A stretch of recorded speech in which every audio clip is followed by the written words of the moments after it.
साथीहरु नमस्ते। हजुरहरु सबैलाई स्वागत छ हजुरको क्लास युट्युब च्यानलमा। आज पनि म उपस्थिति भएको छु तपाईहरुकै लेखक तथा प्रशिक्षक रेशम कुमार विसी।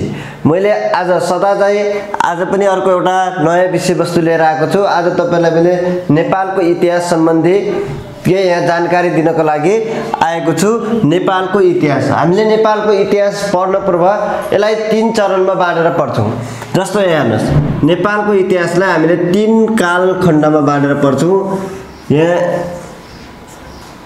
नेपालको इतिहासलाई एउटा सुरुमा प्राचीन काल भन्छ, प्राचीन काल है नेपालको इतिहासमा प्राचीन काल। अनि त्यसपछि चाहिँ मध्यकाल, अर्को छ आधुनिक काल गरेर हामीले 3 चरणमा बाँडेर हेर्ने गर्छौं। प्राचीन काल भनेको कहिलेको त भनेपछि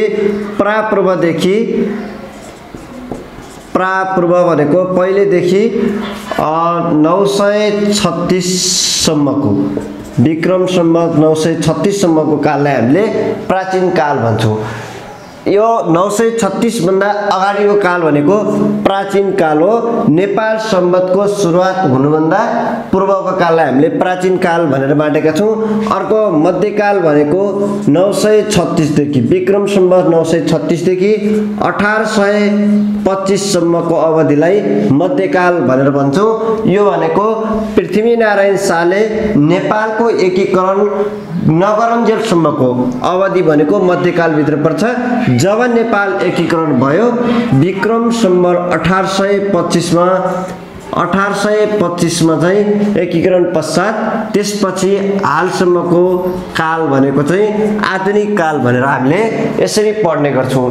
नेपालको इतिहासलाई 3 कालखण्डमा बाँडेर पढ्छौं, प्राचीन, मध्य र आधुनिक। प्राचीन भनेको 936 भन्दा पहिलेको काल, मध्यकाल भनेको 936 देखि 1825 सम्म, आधुनिक भनेको चाहिँ 1825 देखि अहिले वर्तमान अवस्थासम्मको अवधिलाई हामीले आधुनिक काल भनेर बाँडेर पढ्ने गर्छौं। अब यहाँ प्राचीन काल अन्तर्गत हामीले के पढ्छौं भने नेपालको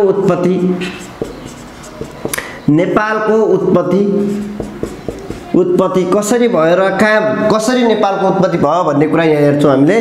अर्को प्राचीन काल अन्तर्गत नै हामीले के पढ्छौं भने विभिन्न वंशहरू, गोपाल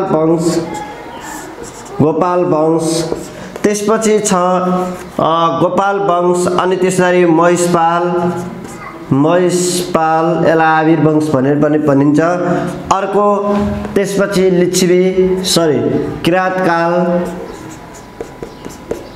किराँतकाल अनि लिच्छवी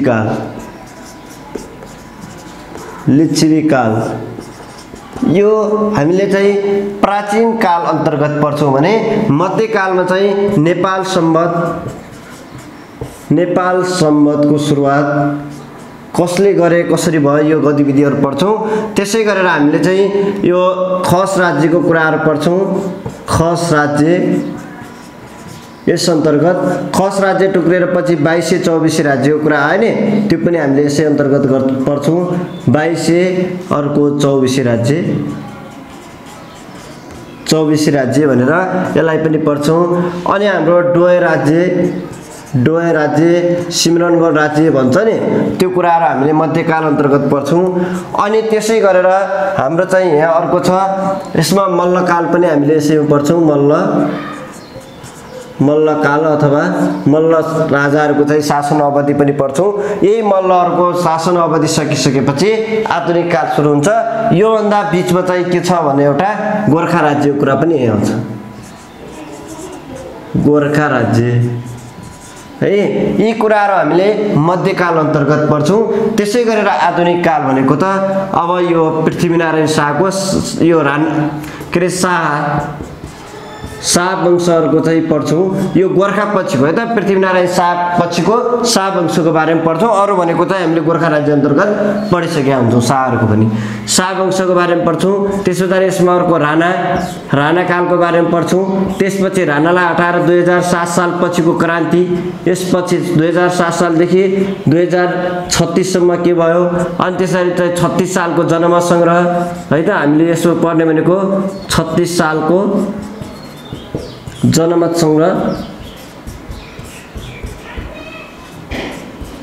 संग्रह अनि अर्को 46 सालको जनआन्दोलन 46 सालको जनआन्दोलन हामीले यस अन्तर्गत पढ्ने भनेको अनि 62-63 सालको जनआन्दोलन पढ्छौँ।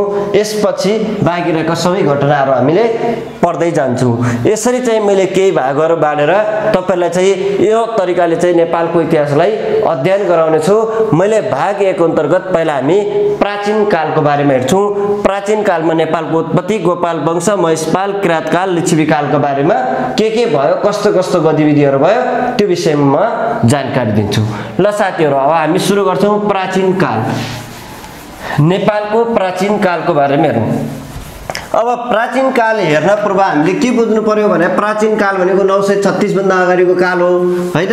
त्यही भएर यो 936 भन्दा अगाडिको काल हो भने नेपालको उत्पत्ति पहिला कसरी भयो त्यो कुरालाई हामीले हेरौँ। नेपालको उत्पत्ति यो उत्पत्ति तपाईलाई मैले केही घटना मात्रै सुनाएँ। जस्तो नेपालको उत्पत्ति कसरी भयो भनेपछि विभिन्न घटनाहरू छन्। जस्तो के भनिन्छ भने नेपालको उत्पत्ति चाहिँ पहिला नेपालमा एकपटक यो नेपाल भनेको त्यति बेलाको काठमाडौँमा चिसो युगको सुरुवात भएछ। चिसो युगको सुरुवातसँगै एकदमै हिउँ परेछ त्यो ठाउँमा। हिउँ परिसकेपछि फेरि गर्मी सिजनको सुरुवात भयो, जसले गर्दा के भयो भने त्यो जब हिउँ परेको थियो त्यो हिउँ चाहिँ केमा परिवर्तन भयो, पानीमा परिवर्तन भयो। अनि पानीमा परिवर्तन भइसकेपछि अनि पश्चात के भयो भने त्यो पानी पुरै काठमाडौँ एउटा तलाउको रूपमा परिवर्तन भयो, जसको त्यो तलाउमध्येको पानी चाहिँ पछि तिब्बतबाट आएका नेपालमा आउने चौथो भिक्षुको रूपमा चाहिँ चिनिन्छन्। हो तिनी मञ्जुश्री भन्नेले चाहिँ तिब्बतबाट आएर त्यो चोबारको घाटीबाट चाहिँ डाँडालाई काटेर पानी निकासी गरिसकेपछि त्यहाँ बस्न योग्य भयो भनेर एउटा धर्मशास्त्र अनुसार चाहिँ नेपालको उत्पत्ति त्यसरी भयो भन्ने कुरा केही तथ्यहरू भेटिन्छ। तर अर्कोतिर के छ भने अब यो वैज्ञानिक अनुसार चाहिँ के भनिन्छ भने त्यसरी उत्पत्ति भएको होइन, चिसो युग पनि थियो, तातो युगको सुरुवात पनि आयो, पानी जलमल्ल भयो भन्ने कुरा ठिक छ। तर के हो भने नेपाल भूकम्पीय जोखिमले उच्च स्थानमा पर्दछ, जसले गर्दा त्यस्तो समयमा नेपालमा एउटा भूकम्प आयो। नेपाल भनेको काठमाडौँमा भूकम्प आइसकेपछि त्यहाँ चाहिँ भूकम्पले त्यहाँको पानीहरू चाहिँ डाँडा काँडा भत्काएर पानी बाहिर निस्कियो अनि बस्तीको सुरुवात भयो भन्ने कुराहरू पनि केही तथ्यहरू भेटिन्छन्। साथीहरू, यसरी नेपालको उत्पत्ति भयो भन्ने कुरा छ। नेपालको उत्पत्ति त्यसरी भयो, तर नेपाललाई नाम कसरी रह्यो भन्ने कुरा पनि म केही एउटा व्याख्यात्मक तरिकाले जानकारी दिन्छु। जस्तो नेपालकै उत्पत्ति कसरी भयो भन्ने कुरा छ। नेपालको उत्पत्ति विभिन्न भाषा, विभिन्न चाहिँ वंशावली, विभिन्न लेखहरू अनुसार चाहिँ फरक कुराहरू देखिन्छ।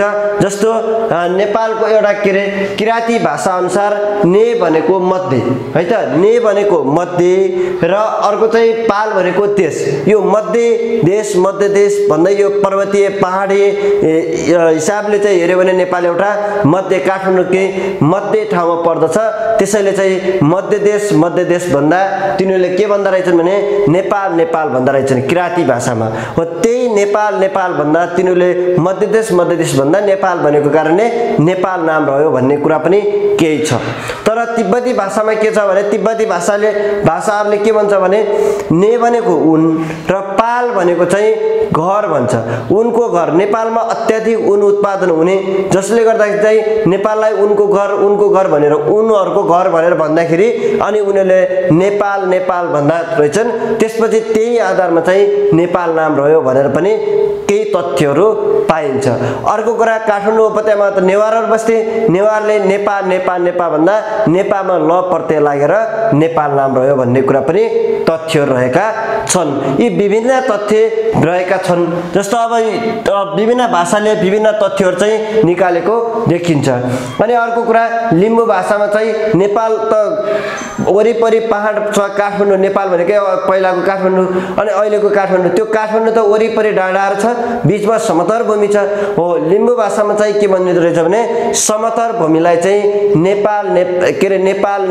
नेपा भन्दाखेरि अनि त्यसरी पनि नेपाल नाम रह्यो भनेर चाहिँ केही भन्ने तथ्यहरू पाइन्छन्। यी विभिन्न तथ्यका आधारमा नेपालै नाम रहेको कुरा चाहिँ मैले तपाईलाई जानकारी गराएँ। त्यसपछि यसरी उत्पत्ति भएको देशमा, यसरी नाम रहेको देशमा कस्ता मानिस आएर बसेर कसले सुरुवाती शासनको गर्यो भन्ने कुरा चाहिँ म तपाईलाई अब यसपछि जानकारी गराउँदछु है त।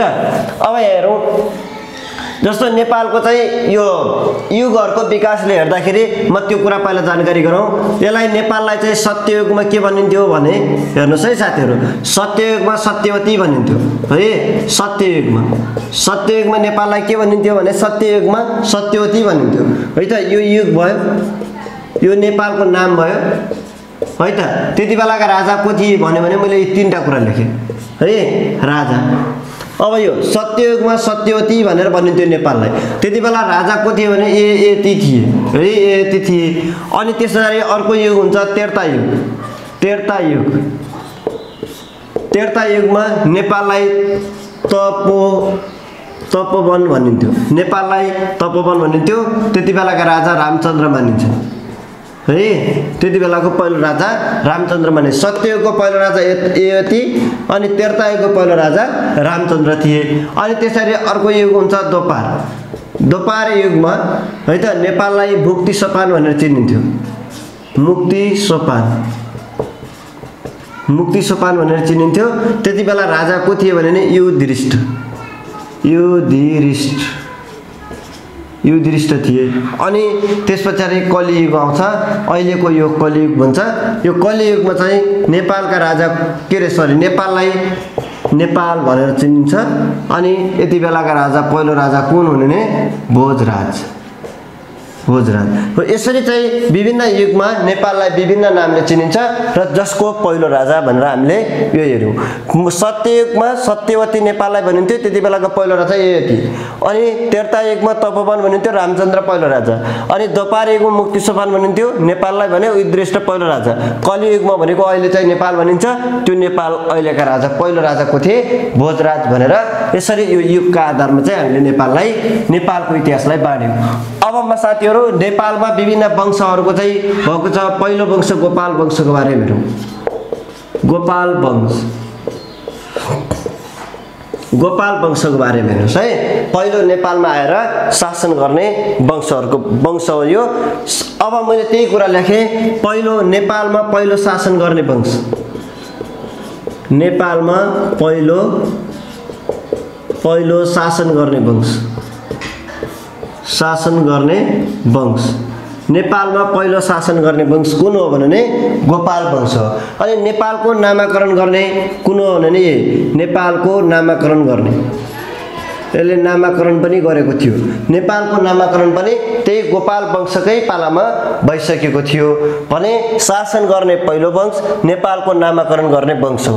गोपालहरू नेपालमा कसरी आए भन्ने कुरा, पहिला दक्षिणतिर रहेका गोपालहरू त्यहाँ काठमाडौँमा चाहिँ नागहरू बसोबास गर्दथे। अनि दक्षिणबाट चाहिँ गोपालहरू आएछन्, यिनीहरू निप जातिका थिए। यही निप जातिका मानिसहरू काठमाडौँमा प्रवेश गरेछन्। काठमाडौँमा प्रवेश गरिसकेपछि ती नागहरूलाई चाहिँ यी निप जातिले चाहिँ लडाइँ गरेर तिनीहरूलाई पराजित गराइसकेपछि अब काठमाडौँमा चाहिँ शासनको सुरुवात गोपालहरूले गरेछन् है त। त्यसैले यिनीहरू गोपालहरू कुन जातिका थिए भनेर सोध्यो भने निप जातिका थिए। गोपालहरू कुन जातिका थिए भनेर सोध्यो भने निप जातिका थिए। यो दक्षिणपट्टिबाट नेपालमा प्रवेश गरेका थिए।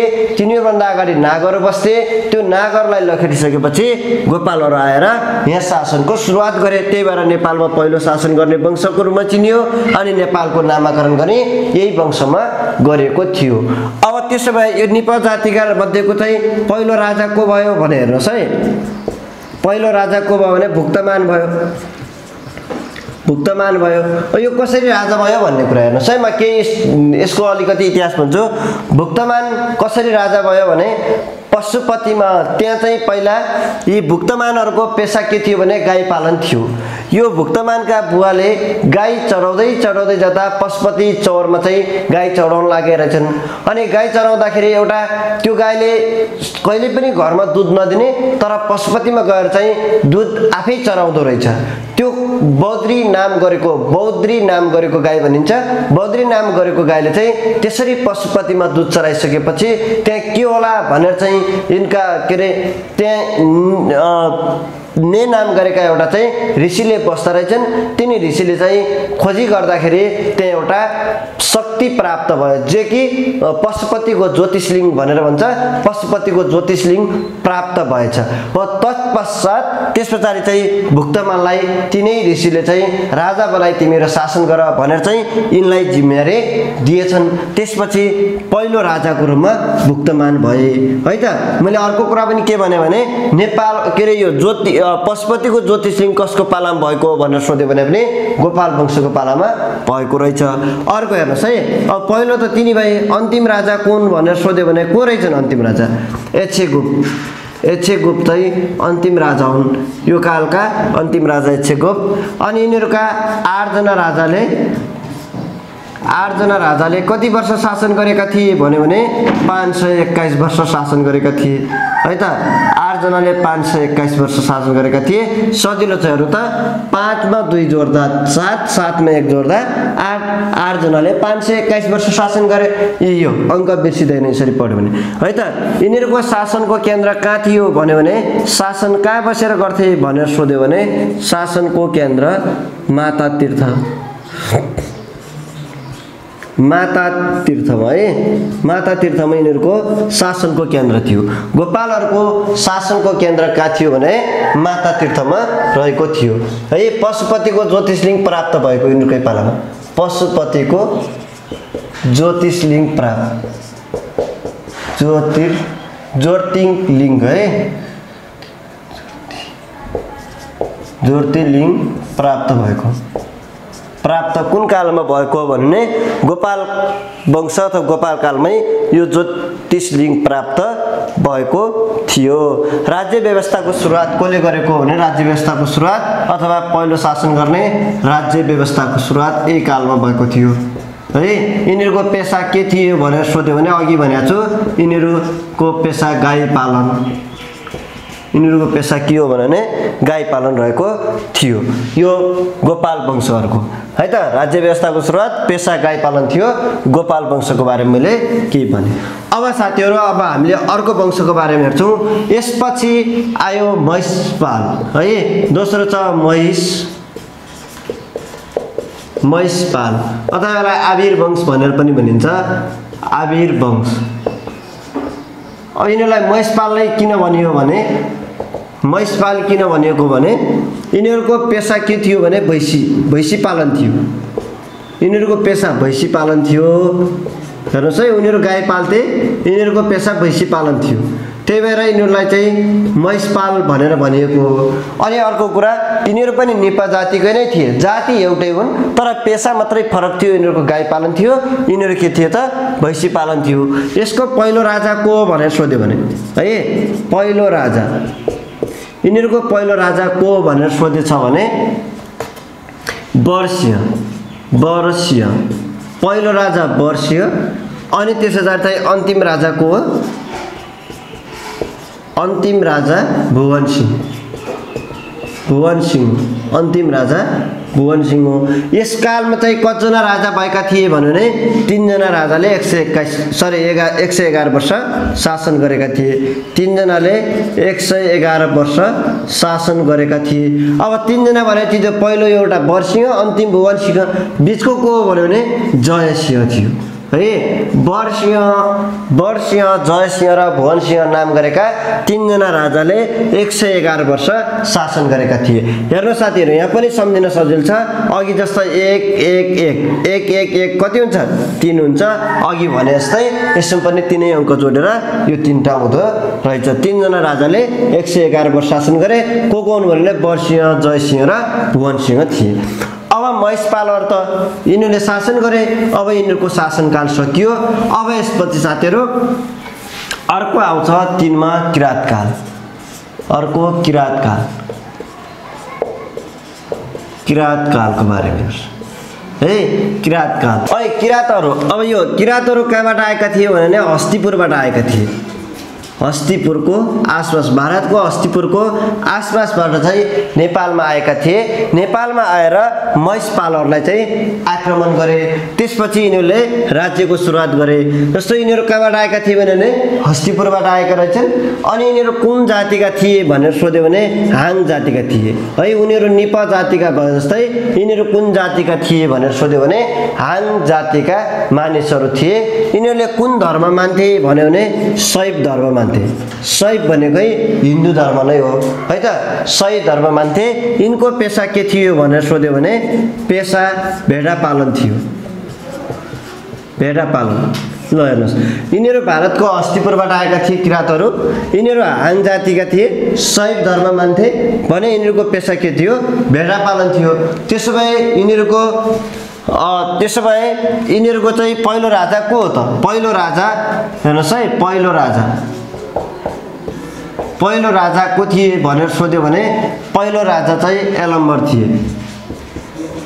पहिलो राजा यलम्बर थिए। पहिलो राजा यलम्बर थिए। अनि अर्को अन्तिम राजा को थिए? पहिलो राजा त यलम्बर थिए, अन्तिम राजा गस्ती थिए। यिनीहरू यो किराँत कालका पहिलो राजा यलम्बर, अन्तिम राजा गस्ती थिए। कतिजना राजाले शासन गरेका थिए भनेर सोध्यो भने है, कतिजना राजाले शासन, किराँत कालका कतिजना राजाले शासन गरेका थिए भने 29 जना राजाले शासन गरेका थिए।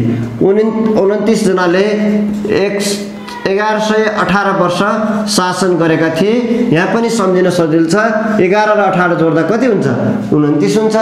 त्यसरी नै अघि जस्तै गरी सम्झिनुहोस्, 11 र 18 जोड्दा 29 जना राजाले कति? 1118 वर्ष शासन गरेका थिए किराँतहरूको। अब पहिलो राजा यलम्बर भने, अन्तिम राजा गस्ती भने। त्यसो भए त्यसै गरेर अब अर्को सम्झिनुहोस् तपाईहरु, 6औं राजा हेर्नुहोस् है, यो राजालाई सम्झिनुहोस्। 6औं राजा हुमती, यो हुमती 6औं राजा हुमतीको पालामा के भएको थियो? महाभारतको युद्ध भएको थियो। महाभारतको युद्ध भएको, यो सम्झिनु होला। महाभारतको युद्ध भएको थियो। 6औं राजा हुमतीको पालामा महाभारतको युद्ध भएको थियो है। पाण्डव र कौरव बीचको महाभारतको युद्ध कुन राजाको पालामा भएको थियो भनेर सोध्यो भने 6औं राजा हुमतीको पालामा, किराँती राजा हुने नि 6औं राजा हुमतीको पालामा महाभारतको युद्ध भएको थियो। अब यसै गरेर 7औं राजा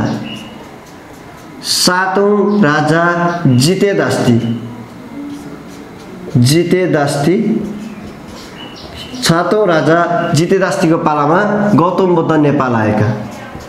गौतम बुद्ध नेपाल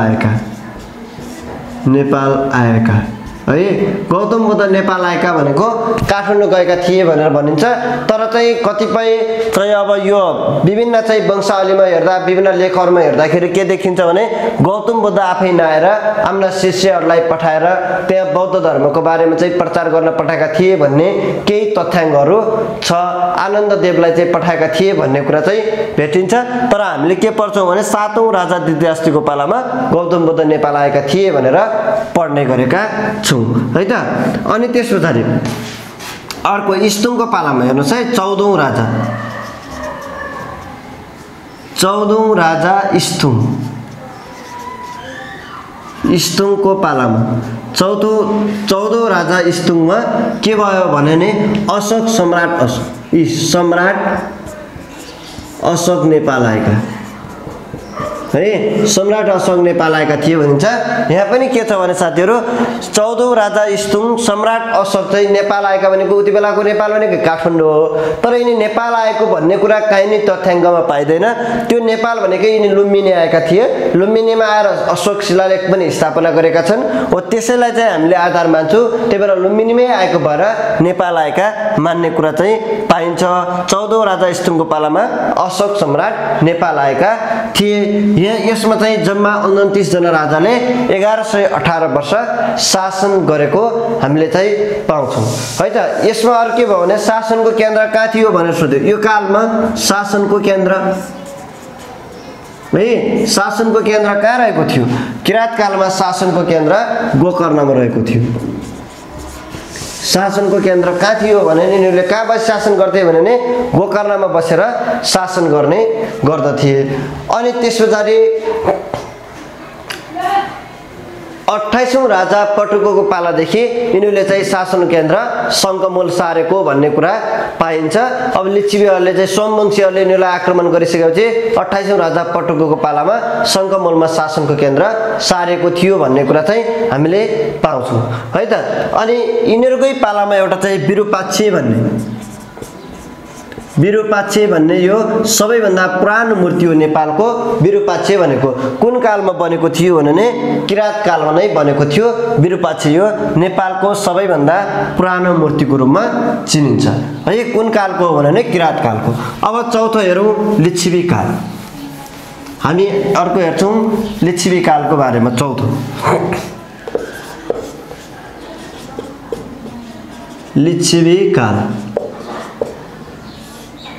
चौथो काल पढ्छौँ लिच्छवी है त। अब जस्तो हामीले चाहिँ अघि भने जस्तै यिनीहरू के अरे हस्तिपुरबाट नेपाल आएका हुन् भने जस्तै लिच्छवीहरू कहाँबाट नेपाल आएका थिए? वैशालीबाट, भारतको वैशालीबाट नेपाल आएका थिए यी लिच्छवीहरू। लिच्छवी कालको पहिलो राजा कुन भनेर सोध्यो भने पहिलो राजा जयदेव प्रथम रहेका थिए। प्रथमै भएछन्। अनि अन्तिम राजा कुन भन्यो भने जय कामदेव। दुवै जय छन् है, यसरी सम्झनु होला। जय कामदेव अन्तिम राजा कुन भने जय कामदेव हुन्। एकमात्र कवि हुने राजा कुन भन्यो भने यो कालका एउटा मात्र कवि थिए। ती कुन भन्यो भने जयदेव द्वितीय थिए है। यो जयदेव द्वितीय चाहिँ यो कालका कविको रूपमा चिनिन्छन्। प्रथम राजा जयदेव प्रथम, अन्तिम राजा जय कामदेव थिए। कविका रूपमा चिनिने जयदेव द्वितीय थिए है त यो कालका। अनि लिच्छवी कालमा यिनीहरूको शासनको केन्द्र कहाँ थियो भनेर सोध्यो भने शासनको केन्द्र हाडी गाउँमा रहेको थियो है। शासनको केन्द्र यिनीहरूको हाडी गाउँमा रहेको थियो। लिच्छवीहरूको शासनको केन्द्र चाहिँ कहाँ थियो भने हाडी गाउँमा रहेको थियो। यिनीहरू कुन वंशका थिए भने सूर्यवंशी थिए है। यिनीहरू सूर्यवंशका थिए। लिच्छवीहरू कुन वंशका थिए भनेर सोध्यो भने सूर्यवंशका थिए। अनि अर्को कुरा, अब हामीले चाहिँ यो लिच्छवी कालमा के यो काललाई चाहिँ स्वर्णयुगको रूपमा चाहिँ चिनिन्छ है। स्वर्णयुग नेपालको इतिहासमा कुन युगलाई चाहिँ स्वर्णयुग भनेर चिनिन्छ भने लिच्छवी काललाई स्वर्णयुगको रूपमा चिनिन्छ। किन स्वर्णयुगको रूपमा चिनिन्छ त त्यो कुराहरू हामीले हेर्छौँ। यहाँ चाहिँ प्रमाणिक राजा र भेट्टे मानदेव जस्ता के अरे शक्तिशाली राजाको रूपमा चाहिँ अंशुवर्मा जस्ता राजाहरू, सुपुष्प, अनि त्यसैगरी चाहिँ विभिन्न कलाहरूको विकास, संस्कृति, भाषाको विकास भएको कारणले यो काललाई चाहिँ स्वर्णयुगको रूपमा चिन्ने गरिन्छ। अब त्यस्ता तथ्यका आधारमा हामीले केही कुराहरू पढ्छौँ, योबाट जिकेहरू पनि बनाउन सक्छ। त्यसैले पहिला लिच्छवी कालमा भाषाको हेरौँ है त। भाषा सम्बन्धी कस्तो व्यवस्था थियो त्यो कुराहरू हेरौँ। जस्तो भाषाको बारेमा मैले के बोले, भाषा भनेको चाहिँ राजकीय भाषा भनेको राजदरबारहरूमा प्रयोग हुने अथवा शासन सञ्चालनका लागि प्रयोग हुने भाषा कुन हो भने राजकीय भाषा संस्कृत थियो है। यो कालमा चाहिँ राजकीय भाषा कुन थियो भनेर सोध्यो भने संस्कृत रहेको थियो। राजकीय भाषा संस्कृत। अनि शिक्षाको माध्यम भाषा कुन थियो भन्यो भने हेर्नुहोस् है, शिक्षाको माध्यम भाषा कुन हो भनेर सोध्यो भने त्यति बेला चाहिँ संस्कृत त एउटा त भइहाल्यो र अर्को पालीलाई पनि लिने गरिन्थ्यो है। संस्कृत र पाली गरेर दुईटा चाहिँ थिए। यसमा चाहिँ लिपि प्रयोग हुने लिपि कुन थियो भने बर्मा लिपि है। अहिले यो बर्मा लिपि चाहिँ प्रयोग हुन्थ्यो लिच्छवी कालमा। भाषाको बारेमा राजकीय भाषा संस्कृत, शिक्षाको माध्यममा संस्कृत र पाली थियो। कुन लिपि प्रयोग गरिन्थ्यो भने बर्मा लिपि चाहिँ प्रयोगको रूपमा चाहिँ ल्याउने गरिन्थ्यो। यसमा साथीहरु अब हामीहरू लिच्छवी कालकै सामाजिक व्यवस्थाको बारेमा हेर्छौँ। सामाजिक व्यवस्था कस्तो थियो त भन्ने कुरा है। सामाजिक व्यवस्था वर्ण व्यवस्थाको सुरुवात थियो। त्यहाँ वर्ण व्यवस्थाको सुरुवात, यो विभिन्न समाजलाई चाहिँ वर्णको आधारमा विभिन्न वर्गमा बाँडेको थियो। यो लिच्छवी कालमा सामाजिक व्यवस्थामा वर्ण व्यवस्थामा आधारित थियो। त्यसरी बहुविवाह अनि बहुपति विवाह, सती प्रथा जस्ता चाहिँ प्रथाहरूको चाहिँ सामाजिक व्यवस्थाको रूपमा रहेका थिए लिच्छवी कालको। हामीले यो उसमा सामाजिक व्यवस्थामा हेर्दाखेरि यस्तो देखिन्छ। अनि त्यसै गरेर अब हामी लिच्छवी कालकै न्यायिक व्यवस्था कस्तो थियो भन्ने कुरा हेर्छौँ है त। अब त्यहाँ न्यायिक व्यवस्था कस्तो थियो भने यो न्यायका प्रतीक कसलाई मानिन्थ्यो भनेर सोध्यो भने हेर्नुहोस् है। प्रतीक भनेको राजाले जे भन्यो त्यही नै अन्तिम न्याय हुन्थ्यो। त्यही भएर न्यायका प्रतीक राजालाई मानिन्थ्यो। न्याय चाहिँ सर्वोच्च अड्डाको रूपमा अथवा सर्वोच्च निकायको रूपमा न्यायिक सर्वोच्च निकायको रूपमा दुईटा रहेका थिए। न्यायिक सर्वोच्च निकायहरू यिनीहरू न्यायिक सर्वोच्च निकायको रूपमा दुईवटा अड्डा रहन्थे, एउटा अन्तरासन एउटा परमासन। अन्तरासन र अर्को परमासन भनेर दुईवटा न्यायिक सर्वोच्च निकायका रूपमा यी दुईटा रहेका थिए। एउटा अन्तरासन एउटा परमासन भनेर दुईवटा सर्वोच्च न्यायिक निकायको रूपमा रहेका थिए। यी सर्वोच्च न्यायिक निकायको भनेको अन्तरासन भनेको कस्तो निकाय हो भने कस्तो सर्वोच्च निकाय हो भने यो न्यायिक सर्वोच्च निकाय हो। यसमा चाहिँ राजा सहितको गोष्ठी हुन्थ्यो है त। राजा सहितको इजलास भनेको चाहिँ राजा सहित बस्ने इजलास भनेको अन्तरासन, राजा बाहेकको बस्ने भनेको परमासन। यसमा राजा बाहेक न्यायिक कार्यहरू गरिन्थ्यो। राजा बाहेक बुझ्नु भने राजा सहितको न्यायिक इजलास कुन हो भनेर सोध्यो भने अन्तरासन हो, यो राजा सहित हुन्थ्यो। भने परमासन भनेको राजा बाहेकको, यो राजा भन्दा अरू रहेर चाहिँ यसमा न्यायिक कार्यहरू गरिन्थ्यो। यस्ता खालका दुईवटा न्यायिक सर्वोच्च निकाय रहेका थिए, एउटा अन्तरासन एउटा परमासन। यो लिच्छवी कालको कुराहरू मैले तपाईलाई न्यायिक व्यवस्थामा गरेँ। अरू न्यायिकका रूपमा चाहिँ कस्तो थियो भने अब हेर्नुहोस् है, चारवटा चाहिँ अधिकरणहरू थिए। न्यायिक अधिकरणहरू चारवटा थिए लिच्छवी कालमा। न्यायिक अधिकरण कति थिए भने चारवटा न्यायिक न्यायिक अधिकरणको रूपमा चारवटा न्यायिक अधिकरण रहेका थिए। कुन कुन भन्यो भने एउटा कुथेर थिए, कुथेर। अनि त्यस पछाडि अर्को थियो मापचोक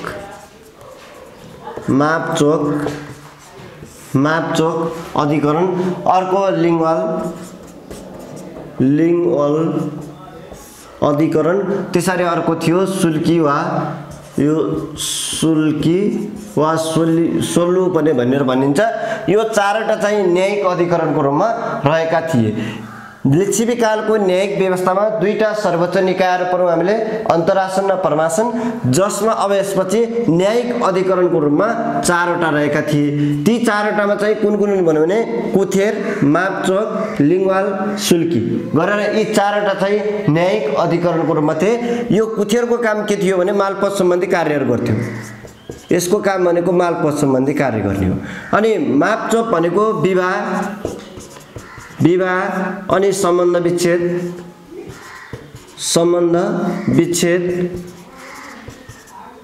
विच्छेद जस्ता कार्यहरू चाहिँ मापचोप अधिकरणले गर्थ्यो।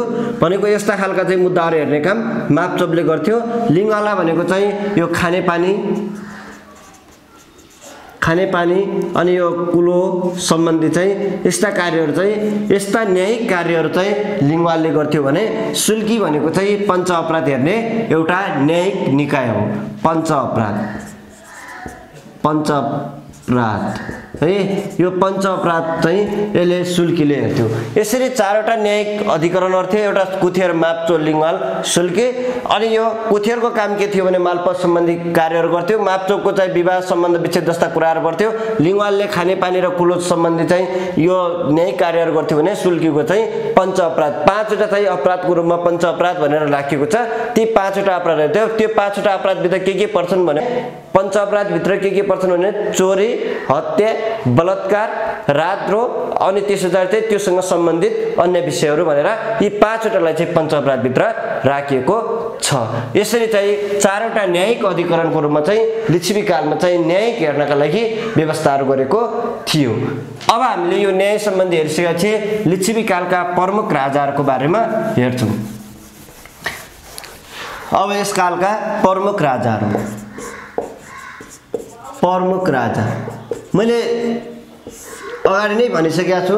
जस्तो प्रथम राजा जयदेव प्रथम, अन्तिम राजा चाहिँ जयकामदेव हुन् भने यस कालका चाहिँ कविको रूपमा रहेका राजा एउटा मात्रै जयदेव द्वितीय रहेका थिए भनेर भनेको छु। अब त्यसपछि मैले चाहिँ अन्य प्रमुख राजाको रूपमा चाहिँ हेराउँछु। जस्तो सुपुष्प हेर्नुस्, एउटा सुपुष्प है, सुपुष्प भन्ने राजा चाहिँ अर्का छन्। यिनी सुपुष्पलाई चाहिँ आदि पुरुषको रूपमा चिनिन्छ। लिच्छवी कालका आदि पुरुष भनेर कसलाई चिनिन्छ भने सुपुष्प हुन् है त। यिनी महान पुरुष हुन्, त्यही भएर यिनलाई आदि पुरुषको रूपमा चिनिन्छ। यिनले के गरेका थिए भने समाजमा वर्ण व्यवस्था चाहिँ लिच्छवी कालमा भएको थियो भनेर अघि भने नि मैले। हो, यो वर्ण व्यवस्था, यो वर्ण व्यवस्थाको सुरुवात गर्ने व्यक्ति कुन भन्यो भने सुपुष्प हुन्। व्यक्ति नै सोध्यो भने सुपुष्प। कुन कालमा भएको थियो भने यिनी लिच्छवी कालका राजा हुन्, त्यही भएर लिच्छवी कालमा। सामाजिक व्यवस्था अन्तर्गत मैले वर्ण व्यवस्था भनेको यो सुपुष्पले सुरुवात गरेका थिए है त। अरु यिनले के गरे भनेपछि पशुपतिनाथको देवल बनाए। पशुपतिनाथको देवल बनाए है। पशुपतिनाथको देवल पनि यिनले बनाएका थिए। अनि त्यसै गरेर अरु के गरे, राज्यभित्र चाहिँ राज्यमा मर्यादा कायम गरे। मर्यादा कायम गरे भनेको मर्यादा, त्यो हामी मर्यादा भन्छौं नि, र्याङ्किङ हो, त्यसको सुरुवाती पनि चाहिँ सुपुष्पले गरेका थिए। आदि पुरुषको रूपमा चिनिन्छन्। वर्ण व्यवस्थाको सुरुवात पशुपतिनाथको देवल बनाउने, राज्यमा मर्यादा कायम गर्ने राजाको रूपमा चाहिँ सुपुष्पलाई लिन्छ। अनि त्यसै गरेर हामी अर्का हेर्छौं। यही कालका दुईमा मानदेव है त। मानदेव अर्का राजा हुन्। 521 देखि 500 यिनले चाहिँ 62 सम्म चाहिँ राज्य गरेका थिए। 521 देखि 562 सम्म यिनले यी राजाको रूपमा चाहिँ रहेका थिए। विक्रम सम्वत 521 देखि 562 सम्म। अब मानदेवले के काम गरे भनेर हेर्नुस् है। म यहाँ सरर तपाईलाई सम्झाउँछु। जस्तो मानदेवले गरेका कार्यहरू के हुन् भने यिनले सुरुमा के गरे भने मानगिरह बनाए है। मानगिरह बनाए मानदेवको काममा। मानगिरह बनाए। अब यो गिरह बनाएपछि के गर्नु पर्यो? बस्ती बसाउनु पर्यो। गिरह भनेको घर हो, घरमा त बस्नु पर्छ। त्यसो भए बस्ती बसाए। कहाँ बस्ती बसाए भने गोकर्णमा बस्ती बसाए। हेर्नुस् है, घरमा बस्ती बसाए। बस्ती बसाउने राजाको रूपमा चिनिन्छ। गोकर्णमा बस्ती बसाउने। मैले त्यही भएर सुरुमा गिरह बनाए। गिरह बनाएपछि गोकर्णमा बस्ती बसाउने राजा भनेको घरमा बस्ती बसाउनु पर्यो। अनि बस्ती बसाइसकेपछि त किनबेच चाहियो, खानपिन चाहियो भने त्यसको लागि के गरे? मुद्रा निष्कासन गरे। यिनले मानाङ्क मुद्रा निष्कासन गरे। मुद्रा निष्कासन है त। मानाङ्क मुद्रा निष्कासन गरे। अनि मानाङ्क मुद्रा निष्कासन गरिसकेपछि यिनले के गरे? अब हेर्नुस् है, पैसा हो यो मुद्रा भनेको। अब यो पैसा कहाँ चढाइन्छ? मन्दिरमा चढाइन्छ। त्यही भएर चाङ्गु नारायणको मन्दिर बनाए। चाङ्गु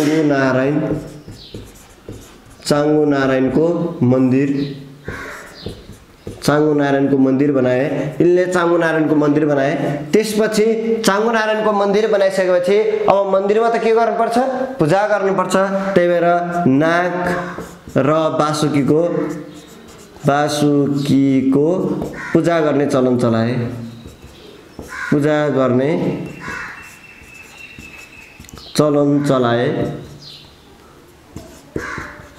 है त नाग र वासुकीको पूजा गर्ने चलन चलाए।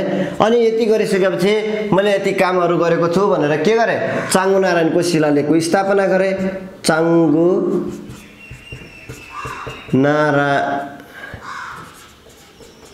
नारायणको शिलालेखको स्थापना गरे है। शिलालेख चाङ्गु नारायणको शिलालेखको स्थापना गरे।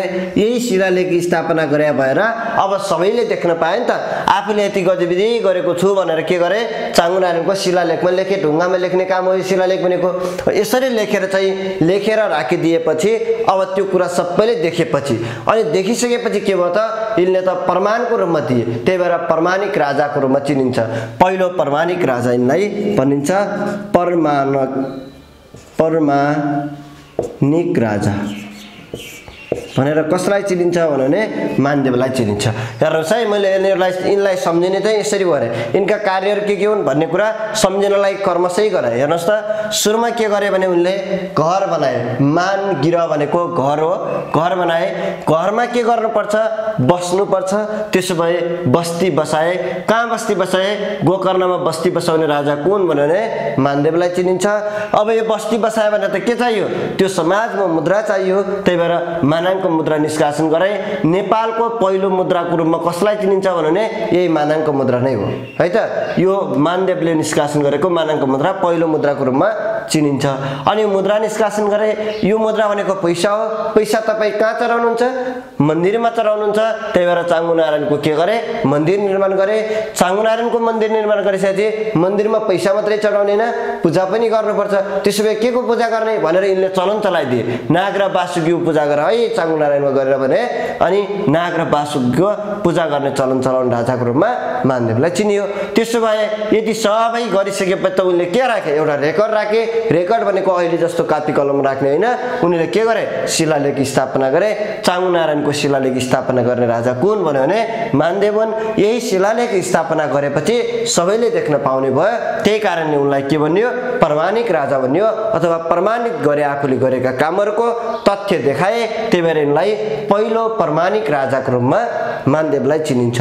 मैले यिनलाई चाहिँ यसरी पढ्नु भनेर केही सम्झिने त्यो कर्मशै तपाईलाई देखाए। अब यसपछि आउँछन् अंशु वर्मा। अंशु वर्मा है, अंशु वर्मा यसपछिका राजा हुन् अंशु वर्मा। अब यसपछिका राजा भन्दा पनि यहाँ चाहिँ केही साथीहरू अलिकति चाहिँ करम यताउति चाहिँ हुनसक्छ। मैले मुख्य प्रमुख राजाहरू पढाउँदैछु। लिच्छवीकालमा थुप्रै राजाहरू भएका थिए, तीमध्येका प्रमुख राजाहरू चाहिँ पढाउँदैछु मैले। जस्तै यहीँ पनि चाहिँ अघिको सुपुष्प भनेका चौथो राजा हुन् भने मानदेव भनेका चाहिँ 39 राजाको रूपमा चाहिँ चिनिन्छन्। त्यही भएर यी सबै चाहिँ कर्मशै छैनन्, तर मुख्य राजाहरूको बारेमा मैले पढाउँदै गएको छु। अब यसपछि अंशु वर्मा भन्दा अगाडि चाहिँ मैले दुईटा कुरा गर्छु। हेर्नुहोस् है, अंशु वर्मा भन्दा अगाडि एउटा वसन्त देवको कुरा गर्छु। हेर्नु त, वसन्त देव। यो वसन्त देव किन भने हेर्नुहोस् है, वसन्त देवको पालामा द्वैत शासनको सुरुवात भएको थियो। जस्तो शासन त सञ्चालन चलेकै थियो, तर भयो के भने यिनको पालामा, वसन्त देवको पालामा द्वैत शासनको सुरुवात भयो। द्वैत शासनको सुरुवात भएको थियो। द्वैत शासन भनेको दुईतिरबाट सुरुवात भयो। दुईतिरबाट कसरी भयो भने चाहिँ एकतिर के अरे यी वसन्त देव चाहिँ साना थिए, अलिक बालकै थिए। अनि जुन अवस्थामा चाहिँ के भयो भने उनीले शासन गर्न सक्ने क्षमता नभएपछि त्यही मौका पारेर अन्य चाहिँ व्यक्तिहरूले चाहिँ शासनको सुरुवात गर्न खोजे। त्यसमा चाहिँ जस्तो रवि गुप्ता, कर्मशील भन्ने व्यक्तिहरूले चाहिँ शासनको छुट्टै तरिकाले सुरुवात गरेको भन्ने केही तथ्यहरू भेटाइन्छ। अब यो पनि इतिहासकै आधारमा हामीले चाहिँ विभिन्न लेखहरूले लेखेकै आधारमा बोल्यो। त्यही भएर कर्मशील, रवि गुप्ता भन्ने राजाहरू थिए गरे, ती राजाले छुट्टै तरिकाले शासन गरे। अनि वसन्त देव नाबालको रूपमा रहेका थिए। अनि त्यही क्रममा चाहिँ दुईतिरबाट शासन भएर वसन्त देवको पालामा द्वैत शासनको सुरुवात भयो भनेर तथ्यहरू भेटाइन्छ।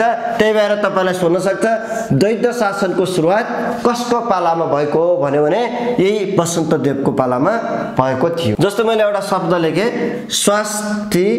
षष्ठी नेपालभे है। यो भनेको चाहिँ यिनले लेखेको शब्द हो। स्वस्ति नेपालवे भनेको वसन्तदेवले भनेको शब्द हो। यसको अर्थ के हुन्छ भने नेपालको कल्याण होस्। हो त्यही बेलामा चाहिँ अब नेपालको कल्याण होस् भनेर उनी वसन्तदेवले भनेको शब्द देखिन्छ। कहिलेकाहीँ सोध्न सक्छ भनेर मैले यो शब्द सम्झाएको। स्वस्तिक नेपालवे भनेको कसको शब्द हो भने वसन्तदेवको। यो स्वस्ति नेपालवे भनेको यसको नेपाली अर्थ चाहिँ नेपालको कल्याण होस् भन्ने अर्थ लाग्छ है त। अनि यसपछि वसन्तदेवको पालामा द्वैत शासन सुरुवात भयो, दुईतिरबार सुरुवात भएछ। यिनीले शासन सम्हाल्न नसकेपछि जस पश्चात यिनका छोरा शिवदेव प्रथमले शासन आफ्नो हातमा शिवदेवले लिइसकेपछि पछि त्यो चाहिँ द्वैत शासन चाहिँ चरम उत्कृष्टमा पुगेछ। भनेको अत्याधिक चाहिँ विपक्षीहरूले चाहिँ आक्रमण गर्न खोजेर शासनको सुरुवात विपक्षीतिर गएछ। भनेको रवि गुप्त, यो कर्मशील गुप्त जस्ता चाहिँ व्यक्तिहरुमा चाहिँ शासन चाहिँ अधिक भएछ, जसले गर्दाखेरि चाहिँ के भयो द्वैत शासनले चाहिँ यो चरम उत्कृष्टमा लियो। र त्यही बेलामा चाहिँ शिवदेव प्रथमका भान्जाको रूपमा चाहिँ अंशुवर्मा रहेका थिए। तिनी अंशुवर्माले के गरे भने शिवदेव प्रथमलाई सहयोग गरे। अनि त्यो राज्य चाहिँ शिवदेव प्रथमबाट चाहिँ गुम्न नदिनका लागि अंशुवर्माले चाहिँ शिवदेव प्रथम आफ्ना मामालाई सहयोग गरे। र जसले गर्दाखेरि के भयो भने अब शिवदेवको हातबाट चाहिँ अंशुवर्माले चाहिँ कुनै पनि त्यो राज्यलाई चाहिँ गुम्न दिएनन्, हातबाट चाहिँ टाढा रहेन। जसले गर्दा अंशुवर्माकै सहयोगले गर्दा यिनी चाहिँ पहिला चाहिँ प्रधानमन्त्रीको रूपमा चाहिँ राखियो तिनलाई है त। महासामन्तको भनेर भन्छ त्यति बेला प्रधानमन्त्रीलाई। महासामन्त पद दिई अंशुवर्मालाई चाहिँ त्यो पदमा आसीन गराइयो। अनि त्यसपछि मैले चाहिँ अब यसपछि के गर्छु भने अंशुवर्माको बारेमा हेर्नुस्। अब अंशुवर्मा बारेमा के छ भने यिनी महाराज घोषणा गर्ने पहिलो व्यक्तिको रूपमा चिनिन्छन्। महाराज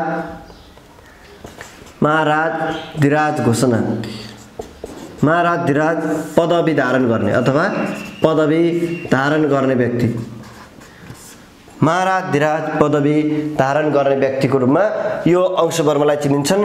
महाराज पदवी धारण गरे, युवराज घोषणा गर्न सुरुवात, युवराज घोषणा गर्न सुरुवात गरे है त। युवराज भनेको भावी राजा को हुने भनेर चाहिँ यिनले नै घोषणा गर्न सुरुवात गरे। महाराज पदवी धारण युवराजको घोषणा गर्न सुरु गरे। अनि पशुपतिलाई राजमान्यता दिए। पशुपति मन्दिरलाई राजमान्यता दिने व्यक्ति राजा कुन भने नि यिनलाई चिनिन्छ। पशुपतिलाई राजमान्यता दिए। अनि त्यसरी यिनले के गरे भने बालकको साललाल काट्ने चलन चलाए। बालकको साललाल काट्ने चलन चलाएका।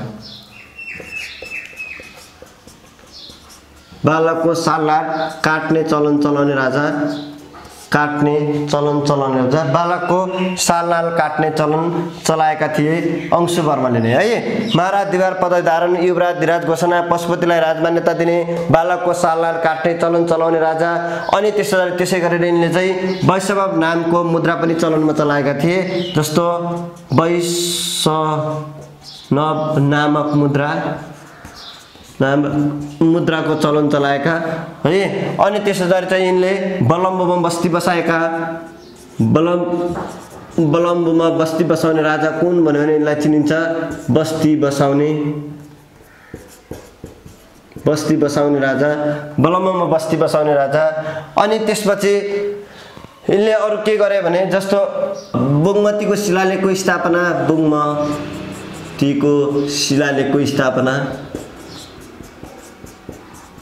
बुगमतीको शिलालेखको स्थापना गरे।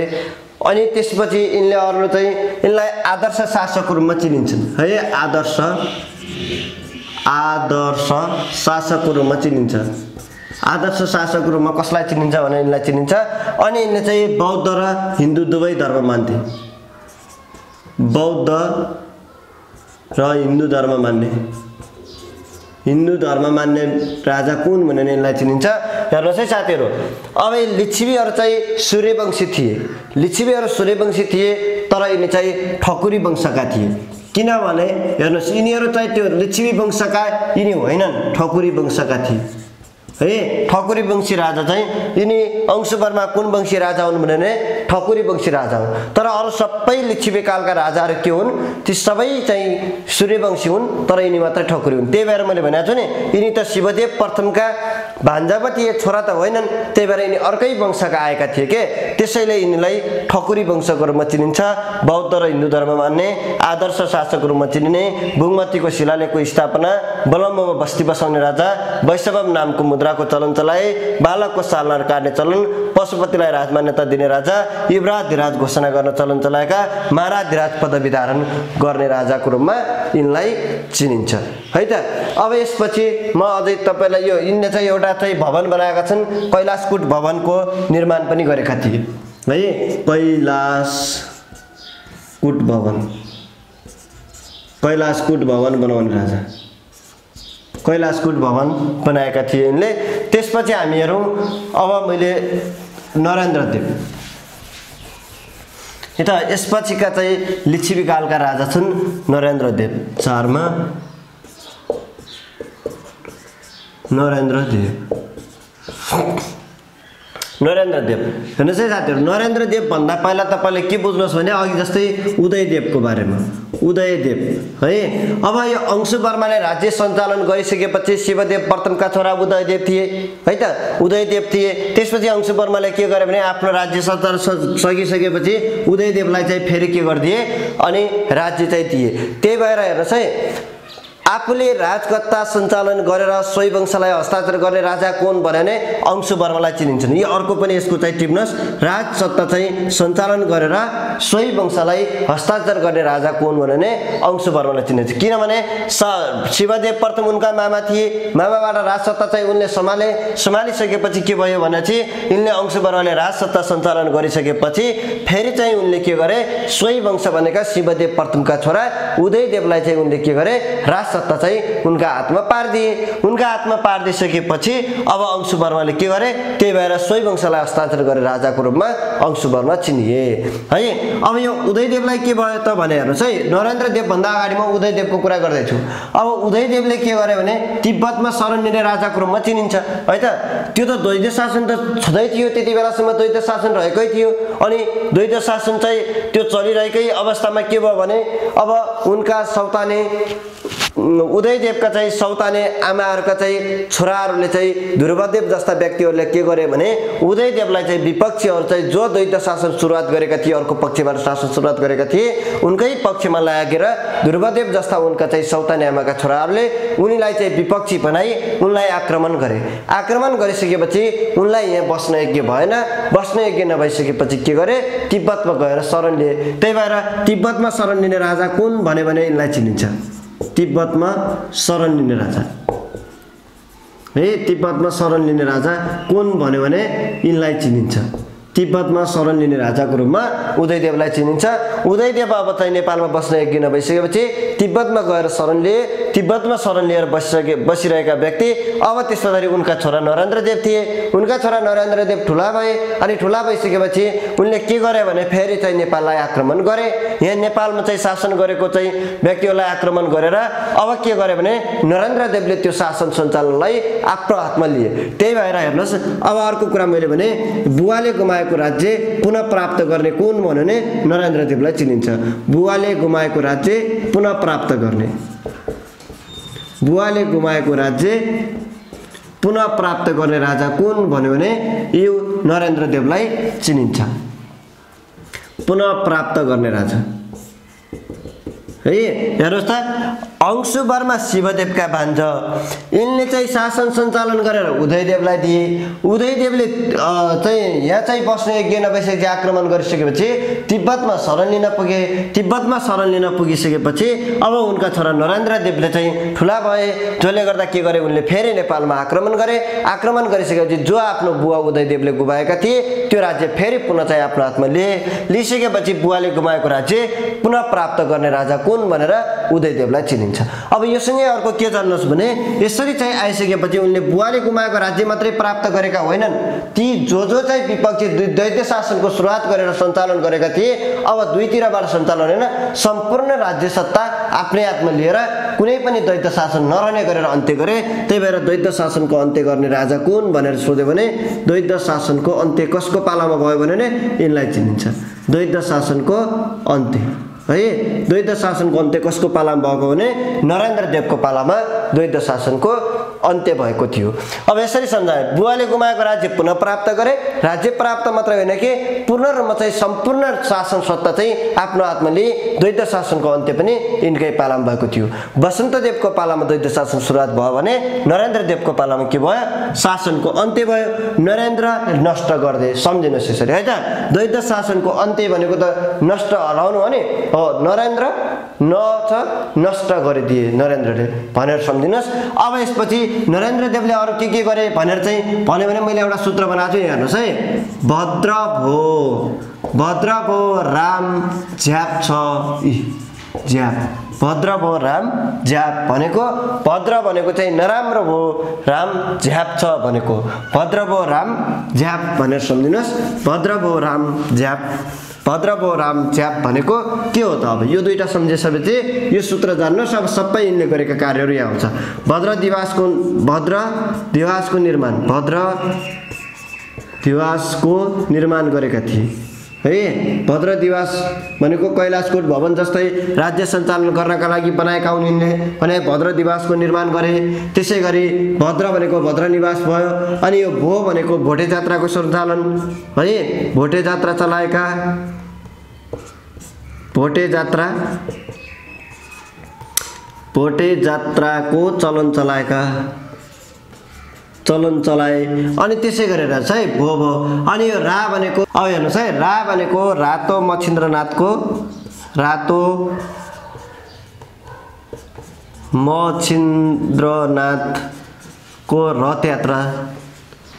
रथ यात्रा चलाउन सुरु गरे है। अनि त्यसैगरी म भनेको यो रा भनेको रातो मच्छिन्द्रनाथको, म भनेको महाराज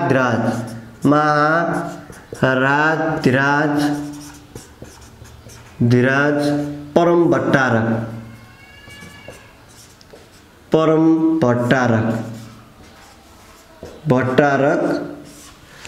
पदावि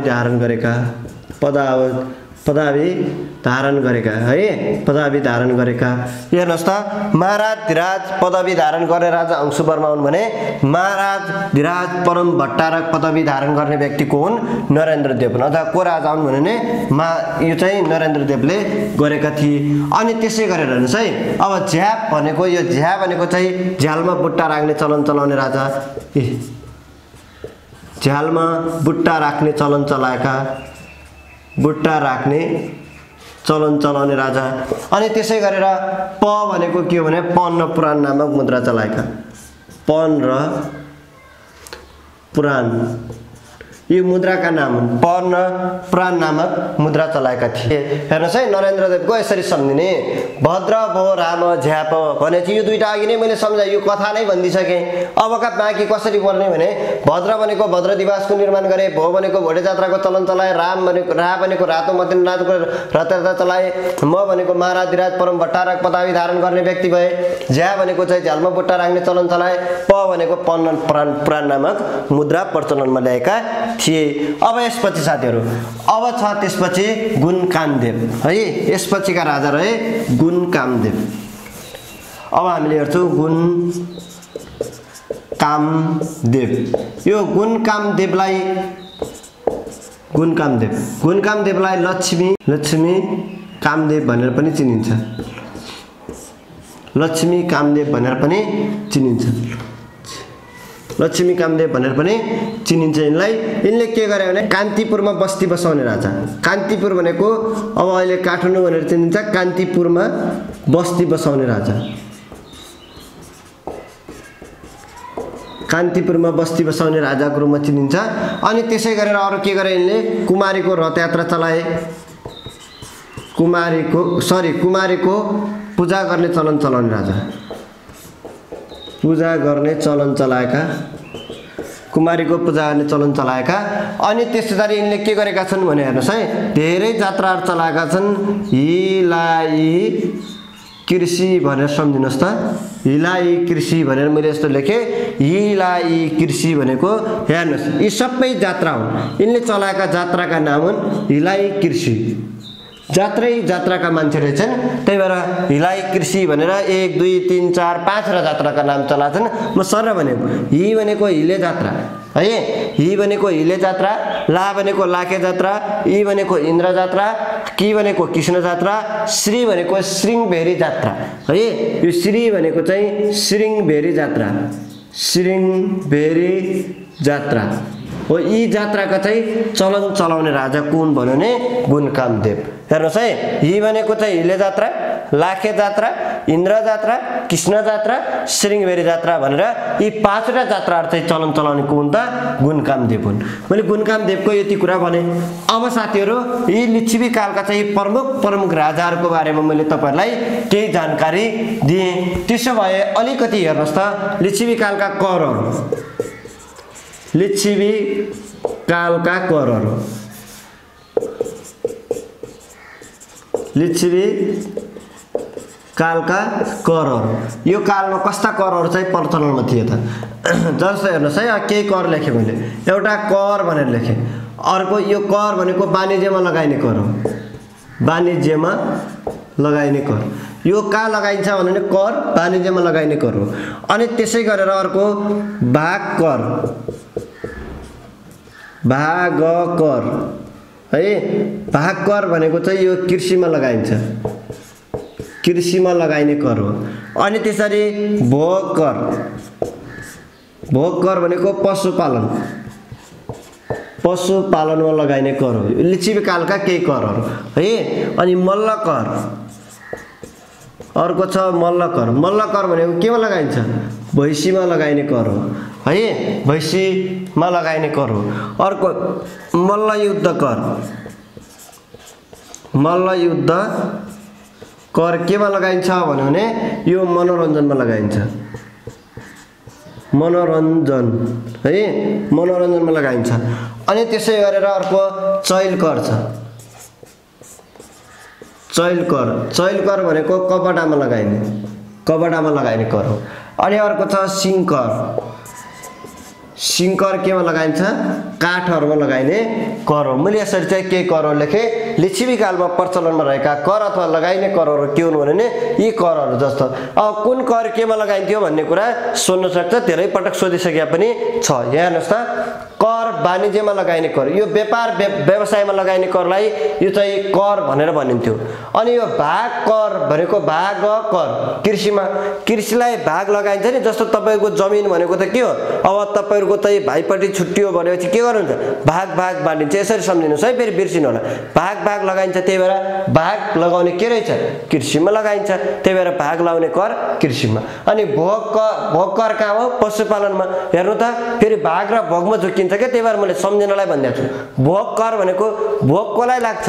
भोग त पशुलाई लाग्छ, त्यसले खाना खान्छ, त्यही भएर पशुमा लगाइने करलाई भोग कर भने। हेर्नु त, भोग भनेको भोग मान्छ कसले? पशुले, त्यही भएर खाना दिनुपर्छ। यसलाई भोग कर पशुमा लगाउने कर हो। यो तीनटा करलाई चाहिँ त्रिकर भनेर पनि चिनिन्छ। हेर्नु त, लिच्छवी कालका त्रिकर भनेर कुन कुन कर पर्छन् भने यो तीनटा कर हो, कर, भाग कर र भोग कर है त। यो तीनटा करलाई चाहिँ त्रिकर भनेर बुझिन्छ। अर्को छ मल्ल कर। मल्ल कर भनेको भैँसीमा लगाइन्छ भने मल्ल युद्ध कर भनेको केमा? मनोरञ्जनमा। फेरि यो दुईटा झोकिन होला, हेर्नुहोस् त, म सम्झाइदिन्छु। मल्ल युद्ध कर भने चाहिँ मनोरञ्जन। युद्ध भन्ने शब्द छ नि त। अब तपाईले युद्ध गर्नु पर्यो भने त तपाई र तपाईको छिमेकी बीच लडाई गर्नुभयो अथवा तपाईले घर भित्रै लडाई गर्नुभयो भने अरूले के लिइरहन्छ?